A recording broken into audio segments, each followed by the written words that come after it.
Alan, for a few years now, the Rangers have had a Broadway hat. Sounds good, looks good, sometimes silly. Now, the Knicks apparently have an axe, but we haven't seen it. What's the deal? No, and this is all mysterious, so let's tell the story. Well, first and foremost, you hear David Fizdale make reference a lot to chopping that tree when they talk about the Knicks and their resiliency and just battling through the season. In fact, after that fun game Saturday, Kevin Knox said, we just kept fighting, competing. We just made sure that we kept chopping at the lead. So they keep referencing chopping.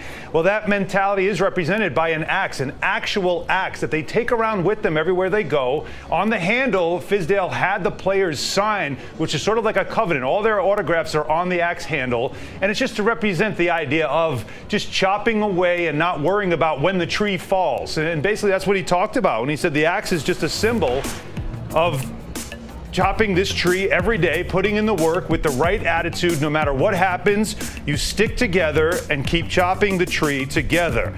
So again, how sacred is this axe? Well, we've heard about it. We're not allowed to see it. In fact, you know, I like to bring props in on this thing. They wouldn't let me have the axe. I wanted to take a picture of it for you. They won't let you take a picture of it. That's how sacred this thing is. But you know, it's the Knicks' version of trust the process, but we really have seen the axe. Actually, Al, we've seen it in the effort of the players. No matter what the lead or no matter what the deficit, they keep chopping away. Okay, Kevin Knox. People criticize him. He comes up with his biggest game of his young career with 26 points, but he's more than that, isn't he? He certainly is. He's a young player who understands certainly where he is and how fortunate he is of where he is at this early in his life. In fact, you remember earlier in the season we showed you the sneaker he wears, the Clyde sneakers. He signed a deal with Puma. Well, he's not the only one that benefited from this deal. In fact, what he did was he included in his agreement with Puma that his high school, Tampa Catholic, would get a 4-year, $10,000 a year donation from Puma with all the gear for his high school team. They get everything. They get sweats, they get a uniform, and how about 2 pairs of the Puma Clyde sneakers? That's $250 value, and as a parent of an athlete, I can tell you that's a lot of money you love to put in your pocket instead of paying for sneakers. And they, of course, are honoring him in the building with that billboard right there. Very proud of the fact that they have now graduated a player who is in the NBA. Now, he visited the school back when the Knicks were in Orlando a couple of weeks ago and met with the players, and they celebrated this gift. His younger brother, Kobe, is on the varsity team, and Knox was so proud of the fact that he'd got his first in-game dunk, and he shared that on social media. So very still connected to his high school and making sure he's giving back. So Fort Knox is being built. Yes. Meanwhile, most people would agree that the NBA has become a drive and kick to the 3 league.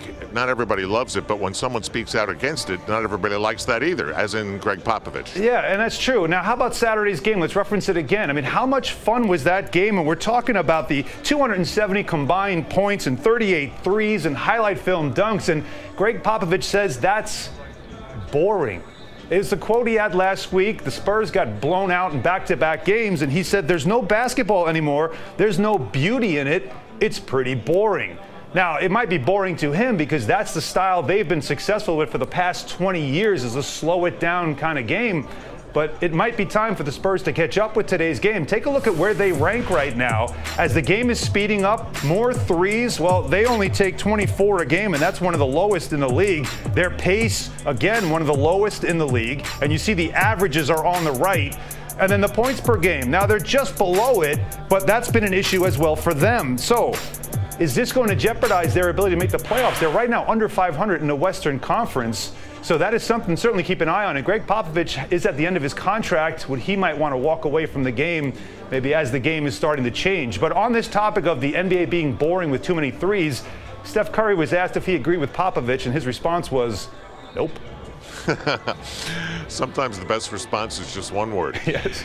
Time for the stat of the night. All right, we're talking about Kevin Knox. Again, the 26 points that he scored on Saturday was not just his career high as a rookie, but it's the most points scored by a teenager in a Knicks uniform, which, of course, there's only been 2 other players who have been teenagers in a Knicks uniform, but still, for him, that's great. But if I told you it was nowhere near the highest amount of points scored in a game by a teenager in the NBA, you'd probably say pretty true. But who would you think scored the most points as a teenager in the NBA? You'd say LeBron, maybe? Okay. Kobe? Maybe Kobe, right? Okay. Wrong. It's 45 points, and it was scored by a guy named Cliff Robinson. But not that Cliff Robinson. A different Cliff Robinson in 1979 with the New Jersey Nets. He scored 45 points, and that still represents, as a 19-year-old, that still represents the most points scored by a teenager in NBA history.